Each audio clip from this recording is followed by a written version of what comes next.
So today's clip is about head, shoulders, knees and toes. And I'm just trying to switch off my little gadgetry here. It's a bit useless. So yes, I'm talking about head, shoulders, knees and toes today, which is a concept, very simple concept, beautifully simple concept that I introduce everybody to round about session 1. Session 2, I will always mention head, shoulders, knees and toes, and I encourage people to go away and have a think, or think even in the session, because it's that simple, about head, shoulders, knees and toes. So what is it? Basically, it's thinking about your interpersonal world, the people that you have in your world, and how well you are engaging with them, and how kind of aware you are of the people that you do have available to you. Because sometimes when people come along for counselling or psychotherapy, they are in a time and a place where they're maybe not using or utilising their network to the best of their ability. So very often, for example, with depression, people have disengaged. They've disengaged from activities that they usually enjoy. So if somebody goes to the pub quiz every Wednesday, maybe they're not going to the pub quiz, or if they usually go to the gym or play football or do whatever, very often people will report not doing their usual routine, the stuff that usually serves them well. And within that, what they're tending to do is actually disengage from their social network and the people that they have available to them, that when life is grand, when life is going really well, they are typically interacting with these people on a day-to-day basis. So the idea behind head, shoulders, knees and toes is about getting people to recognize who are the people that are my head, my shoulders, my knees and toes. And also thinking about typically, who am I to other people? So who would regard me as their head, their shoulders, their knees and toes? So what is head, shoulders, knees and toes? It's very, very straightforward. Head is who can I connect with on a cognitive level? So who am I able to have a conversation with about meaningful stuff? They get me, I get them. And even if you're talking about something that maybe to other people might come across as a little bit boring and not quite on their radar, this other person gets the fact that it matters to you. So if, for example, you are an avid stamp collector, I like to use a nice boring, what we might class as a stereotypical boring sort of hobby, but to you, you're passionate about collecting stamps. For me, it's actually Starbucks mugs, but I was going to try not to mention that. But if you're talking about something that you're passionate about, the other person gets it. They are interested that it actually matters to you, and they can have a conversation. So they're like, oh, did you get that stamp or that Starbucks mug that you were looking for?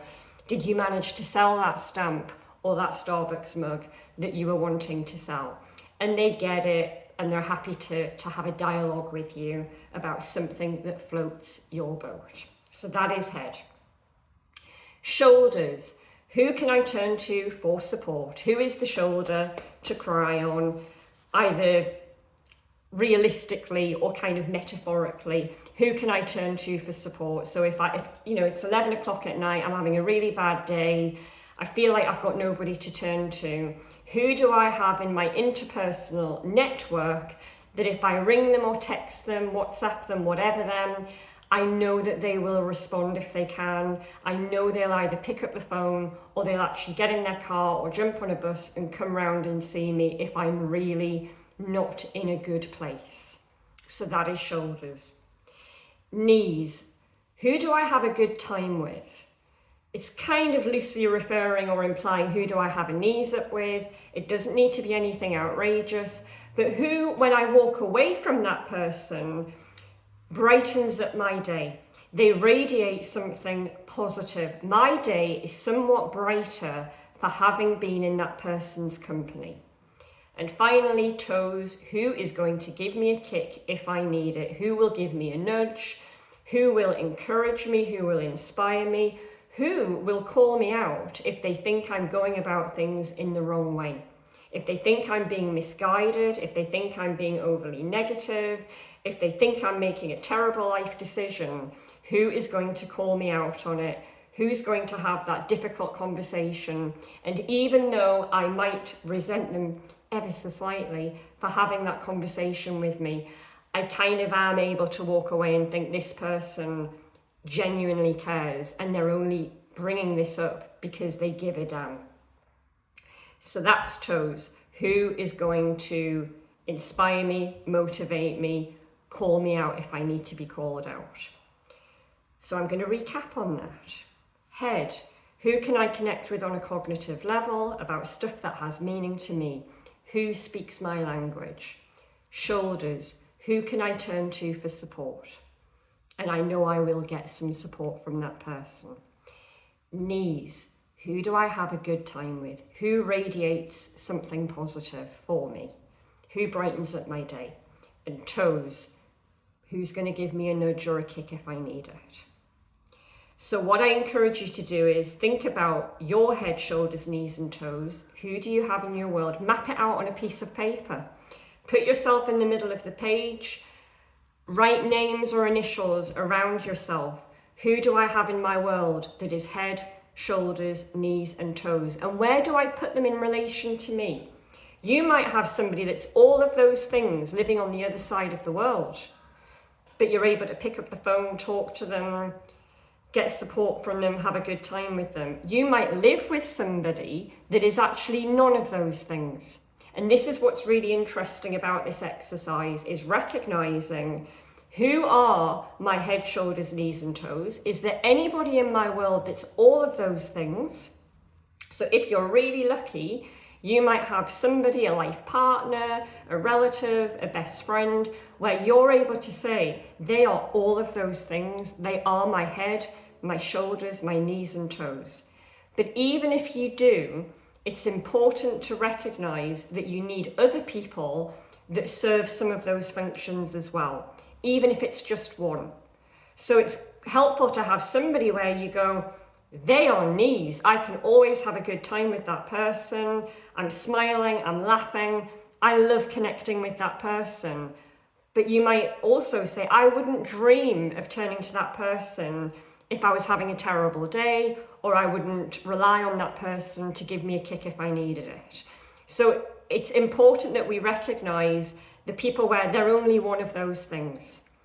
So if you're lucky enough to have somebody that's all of those things, that's beautiful, it's wonderful, but also have a think about the other people, the ancillary people in your world that maybe only serve one of those functions.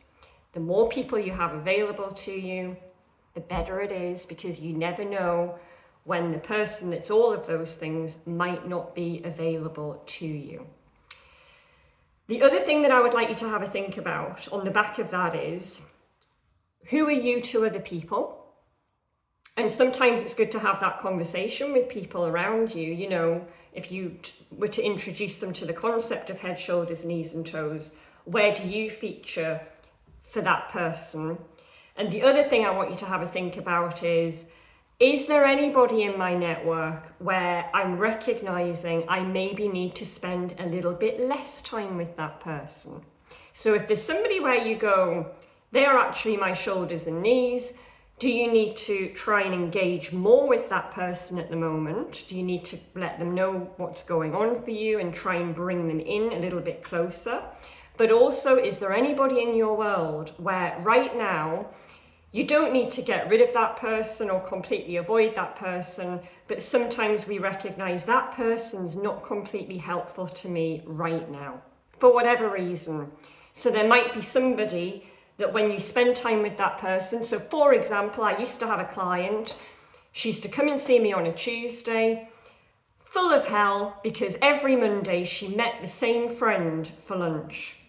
And the pattern emerged that every Tuesday when she would come in to see me and we were tracking her mood, she went home from having lunch with this person feeling worse. Now, that's not to say that she needed this person out of her life. This person was very dear to her. She'd known her a very long time. But what she actually recognized was that this person was quite problem saturated, quite negative, And in a lunch kind of setting, the person had a platform to be quite negative. So my client would walk away feeling quite drained by this person. What she recognized was, when I spend time with this person, I maybe need to be spending time in a different way. So something that distracts this person from her own rumination and sort of negative kind of talk. So she started going for walks with this person, or saying, do you want to go to a museum? Do you want to do this, that, and the other? And she found this person a lot easier to tolerate. She didn't walk away feeling as drained by that individual. So this is why I like the exercise. You know, have a think about head, shoulders, knees, and toes. Who do I have in my life that serves these functions? Who am I to other people?